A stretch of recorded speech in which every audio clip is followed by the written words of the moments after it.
अहो देव भक्तीचा कसा भुकेला होई, अहो बाळू मामाच्या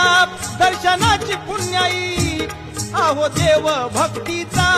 कसा भुकेला होई, अन बाळू मामाच्या दर्शनाची पुण्याई,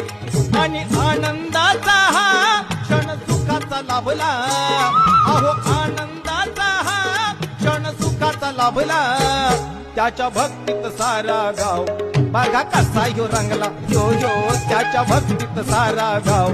बघा कसा यो रंगला.